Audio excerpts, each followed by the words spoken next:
I'm Jo Wheeler, Senior Sustainability Advisor at UK Green Building Council. I also happen to be based in Barnstaple, so I'm firmly within the Southwest region. Just briefly, for those of you who might not know much about UKGBC, we're a charity and a membership organisation, and this is our mission statement: to radically improve the sustainability of the built environment. We have over 500 members from across the property and construction sector, and we're also part of a global network of green building councils, so there's 70 or so green building councils around the world. We have an ever-growing membership. I think at last count it was over 530, and it's really, as I said before, sort of across the sector, so anybody with an interest in the sustainability of the built environment can be a UKGBC member, organisational members only, not individuals, and it's free for local authorities to join. Our commercial members pay a membership fee, but it's free for local authorities. So if you would like to join and you're not members already, then please do get in touch after this session. We'd love to have you. So I've been asked today to talk a bit about a programme of work that we've done to support local authorities taking a leading role on home retrofit. And we've been running a programme over the last couple of years called Accelerator Cities. And through that, we've produced a retrofit playbook, which I'll walk you through today. I apologise to some in the room. I realise that you will have seen some of this presentation before. I know at least a couple of people have. So apologies in advance for a bit of repetition, but I think it's probably new to most of you. So the starting assumptions behind our Accelerator Cities programme are that there's been a systemic failure in tackling the retrofit challenge, and as we've heard already from others this morning, that's, I think, being compounded by sort of years of piecemeal national policy. We haven't had that national retrofit strategy and policy that we really need. And we think that local and combined authority leadership will be absolutely essential. You know, kind of almost regardless of what national government does, local authority leadership is essential to really drive and deliver carbon reductions in existing homes. However, of course, Treasury and central government and BEIS, etc., are still absolutely key to unlocking certain barriers. Authorities can achieve more through the collective action and the joining up of their efforts on home retrofit, and that's something that we've been trying to facilitate over the last couple of years. And of course, home retrofit needs to play a critical role in the post-COVID recovery. So I won't go through all these because I'm conscious of time, but just to pick out those sort of first top two circles there in terms of the key objectives for this programme, it really is to support individual local authorities to develop their own home retrofit programmes based on leading examples from peers, and helping to coordinate action between local authorities, so sharing best practice, lessons learned, etc., to minimise sort of reinvention of the wheel. And again, I'm not going to go through this in detail, but just to flash up, and I'll share my slides after with anybody who'd like to see them. We went through a pretty lengthy process of identifying the barriers to retrofit. Some of you may have been involved in pre-COVID in 2019. We ran a series of 9 workshops around the country to really kind of crunch through and update, if you like, the barriers to retrofit. And I guess what we learned from that is that we really need a holistic approach to overcome the barriers. It's no good kind of overcoming any one of these. Local authorities and central government really need to take that holistic approach that tackles them all. So through that process, we developed a bit of a blueprint for what a city-led retrofit programme might look like, and what could be called local authority-led retrofit programme. Again, I won't dwell on these diagrams, but you can find them in the Retrofit Playbook on our website. And indeed, of course, the priorities and the structure of the playbook is based on this original analysis. So what is it? Well, it's a guide, really. It's designed to help enable local authorities drive mass scale retrofit of existing homes across tenure. So this is not just looking at council owned homes or social housing. We're talking about driving action across private sector homes as well.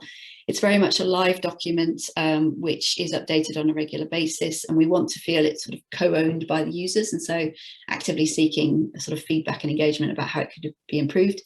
The playbook is a guide, as I said, and it's quite long at the moment. It's, I think, something like reaching 100 pages, but the intention is that very much local authorities can kind of dip into sections that are relevant and useful to them without needing to read the whole thing. And just to say, in terms of scope, it focuses on information that's relevant to English local authorities and just covers carbon and energy efficiency at the moment, but hopefully we'll expand the scope of it in due course.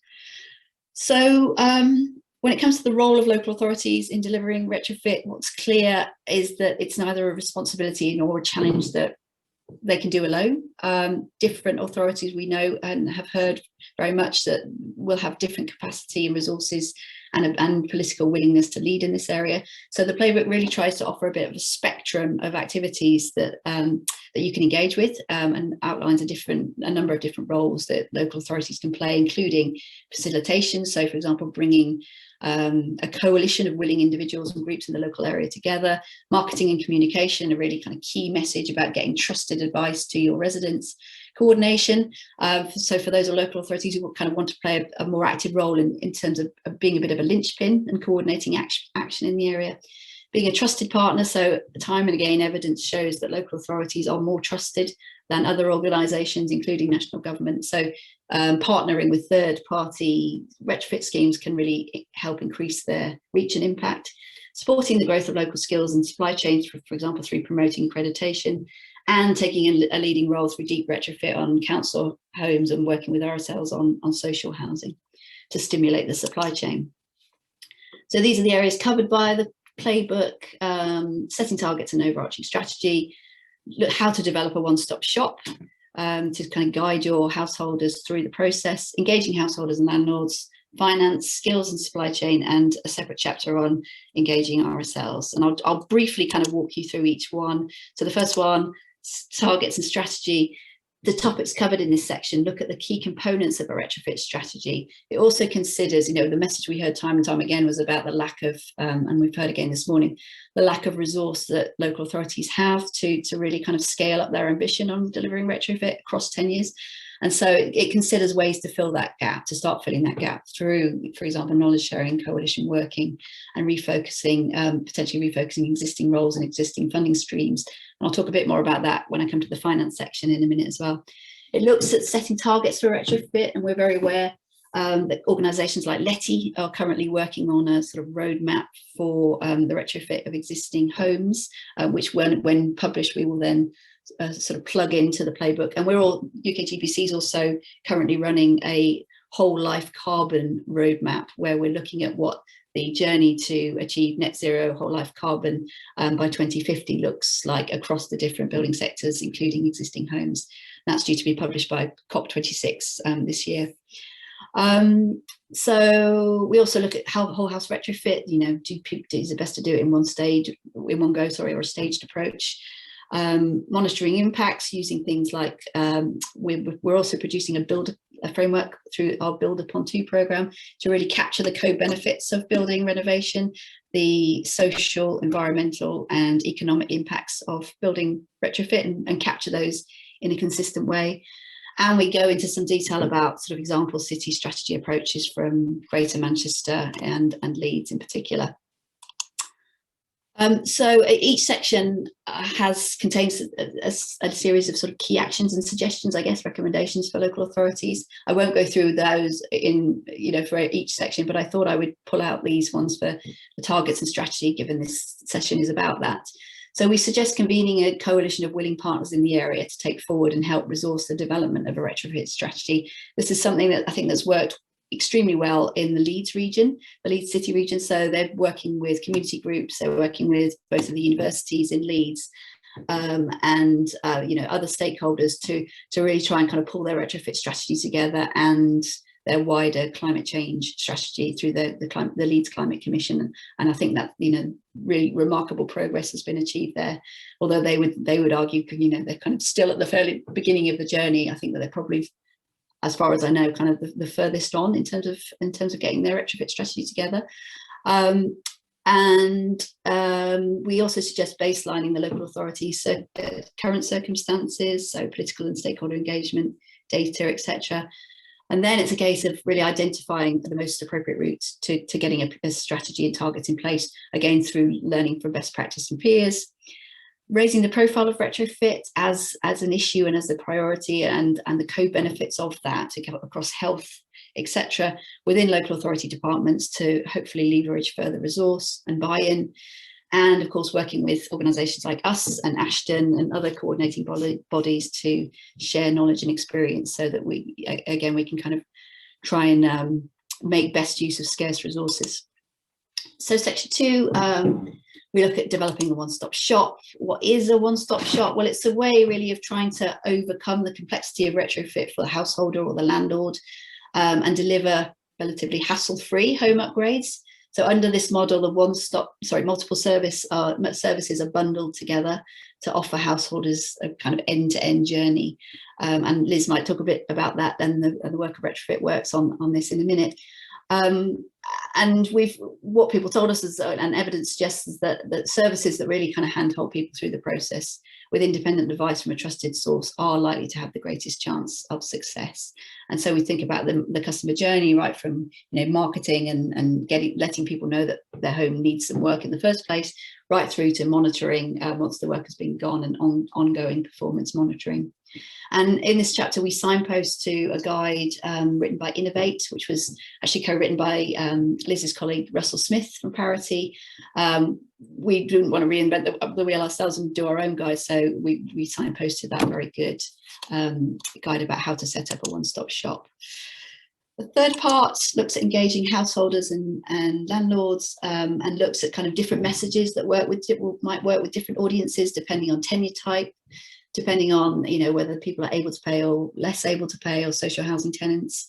Also considers key life stages and trigger points, such as moving home, where people might be more receptive to doing work, and the common barriers to taking up work. Considers different psychological types, whether people are early adopters or through to laggards who might only do this sort of when they're forced to, and again, sort of the customer journey through the one-stop shop. And I guess the key message there is that clear communication and hand-holding throughout the process is really critical for successful retrofit.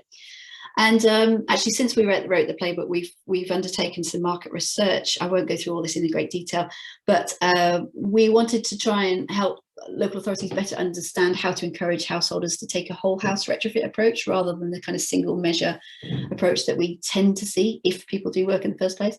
And what we found, so we talked to people who were either had undertaken this was the able to pay sector, they had undertaken an extensive retrofit of their home or were thinking of doing so, and found that most householders we talked to were really attracted to the idea of whole house plans, and especially the benefits of knowing upfront how to sequence measures. So those who'd gone through the process, as any of us who've been through the process know, people go, oh no, I wish I'd had one of these to begin with, because I wouldn't have done that first. I would have done that first, although I would have done things in a different order. And there was quite an appetite actually for that as a paid for service, especially by people who had been through the process and spent tens of thousands of pounds doing up their homes, and if they wished they had paid or had access to that kind of whole house plan approach.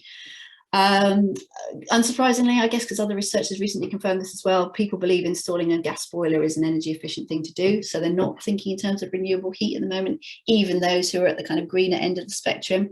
And heat pumps face a real kind of challenge, I think, of no perceived benefit if people have a working gas boiler that they think is relatively efficient.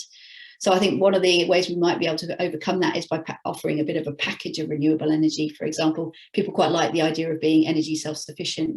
If they're thinking in the future of buying an EV, then they're attracted to PV, they might be attracted to heat pumps. And we need to start thinking of packaging kind of interesting and renewable energy stuff up for them. 1 minute left, Jo. Sorry? 1 minute left. Oh gosh, okay. Let me skip on then, because the finance section covers funding and development of a retrofit strategy, supporting finance mechanisms for householders, and looking at finance as part of the customer journey, and also that neighbourhood approach. And we held a finance roundtable actually with the Green Finance Institute, which brought together local authorities and the finance community to look at how local authorities might be able to act as a bit of a conduit for retrofit finance across different tenures. So that roundtable output is available on our website. Do have a look at that. I won't touch on skills and supply chain, because I think others will touch on that in later workshops, and I'm conscious of time. But just moving on to the next steps, we want to continue to update the playbook and our map of what's happening in the area, and we want to support pilots. So we think we need to move away from these kind of the LAD scheme, the Social Housing Decarbonisation Fund type schemes, and look at cross-tenure, large-scale pilots on an area-based approach. And we're talking to several of our members about taking that forward, and also obviously central government as well. And we want to take forward the finance conversation as well. And as Carol said, we're doing our best to do our central government advocacy and providing evidence to government about successful local and regional approaches in order to advocate for and inform the development of a national retrofit strategy.